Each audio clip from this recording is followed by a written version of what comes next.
こういうとこ来るのも肩身が狭いね。いつまでも長生きしたいみたいで。ほんと。 가까운 미래 일본에서는 고령화 문제가 엄청나게 심각한 사회 갈등으로 떠오릅니다.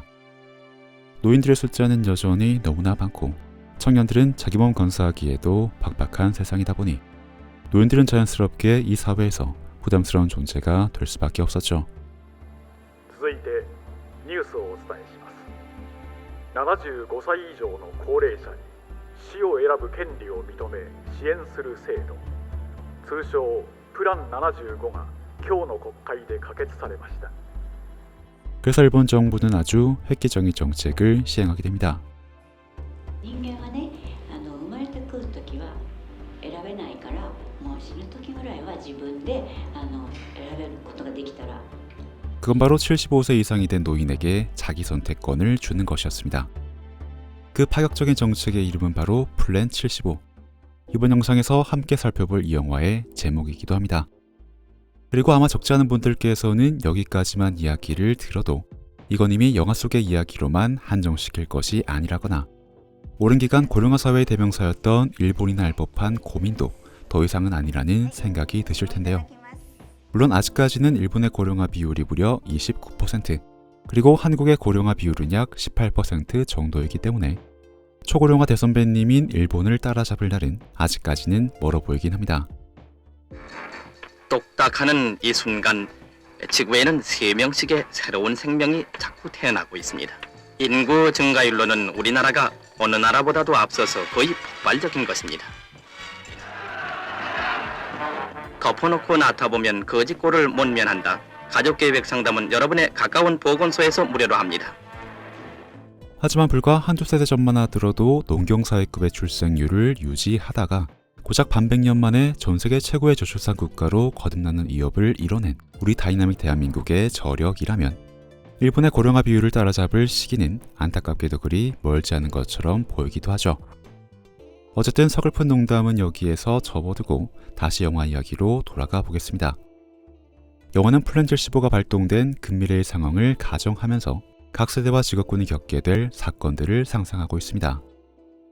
78歳女性無職お一人です。 물론 여기서 가장 중심이 되는 것은 노래로 78세가 된 주인공입니다. 体調どうなの？ダメ。医者行った方がいいよ。医者行かなくて。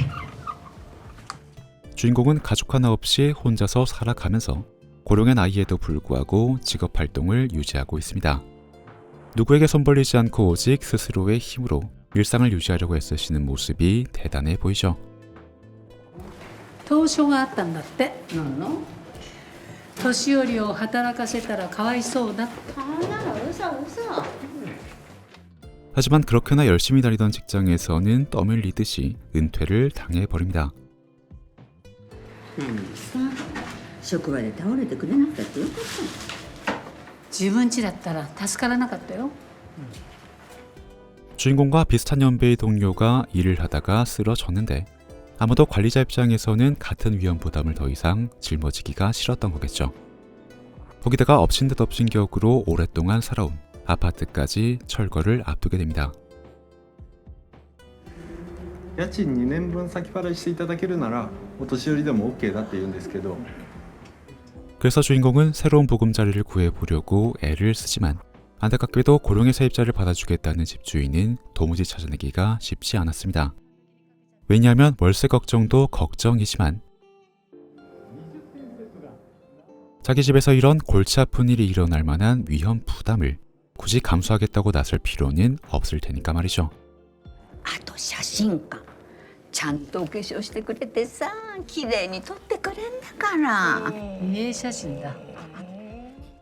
그래서 플랜 75 이야기를 직장 동료들이 꺼낼 때만 해도 지금까지 혼자서도 잘 살아온 주인공은 애써 관심 없는 척 했었지만 점점 더 그녀에게 남은 유일한 선택지는 오직 플랜 75뿐인 것처럼 보이기 시작합니다. 万が一お気持ちが変わられたらいつでも中止できます。 그 무엇도 강제로 진행되는 과정은 없고 모든 절차는 자발적인 선택에 의해서 진행되지만 현실적으로 플랜 75를 제외하면 그녀가 선택할 수 있는 건 아무것도 남아있지 않은 상황으로 점점 몰려가고 있었으니까요. これ小顔な人だとここで寝ちゃうんですよね。下の中そうそう、中入っちゃう人がいる。 이처럼 영화가 그리고 있는 일본의 미래는 꿈도 희망도 남아있지 않은 느낌으로 다가옵니다.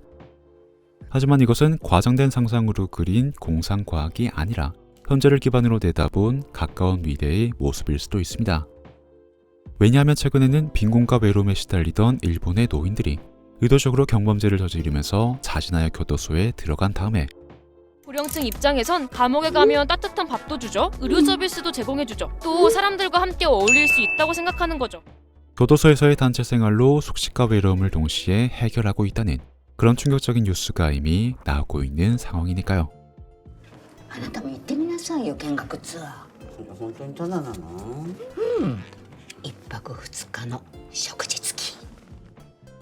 그래서 영화에는 끔찍한 묘사 같은 것이 직접적으로 나오지는 않지만 영화를 보는 내내 온갖 현실적인 상념들이 계속 스쳐 지나가서 오히려 다른 의미로 더 큰 공포감을 느끼게 만듭니다. 孫たちのこと考えたらさ、そういうことが必要かもしれないじゃない。 거기다가 이 영화에서 가장 섬뜩하고 서글픈 부분은 특정한 누군가 혹은 특정한 세대가 잘못을 했기 때문에 상황이 이렇게까지 최악으로 시달린 게 아니라는 것입니다. すいませんそれはちょっとごめんなさい 노인들은 노인들대로 최선을 다하고 있고 청년들 또한 살아남기 위해서 오늘도 고군분투하고 있지만 마땅한 해결책 같은 건 도무지 보이지가 않아 모두가 암묵적으로 플랜 75에 반대하지 못하는 모습을 보이죠. この度はプラン75にお申し込みいただきありがとうございます。 그렇게 주인공도 결국에는 막다른 길에 몰려서 플랜 75를 신청하게 됩니다. 支度金10万円もらえるんでしょ。はい。何に使ってもいいの？そうですね 그러자 공식적인 명칭은 장례준비금이지만 솔직히 당장에 배가 고픈 노인들을 유혹하기 위한 미끼에 가까워 보이는 그런 사망지원금 10만 엔이 주인공에게도 지급되죠. 그래서 영화의 중반부부터는 주인공이 이 돈을 이용해서 생전의 마지막 추억을 만들어가는 과정이 그려집니다. 増えすぎた老人がこの国の財政を圧迫し、その幸せをすべて若者が受けている。老人たちだってこれ以上社会の迷惑になりたくないはずだ。 영화 속에서 플랜 75 법안이 발의된 계기는 극단으로 시달은 세대 갈등 때문인 것으로 그려집니다.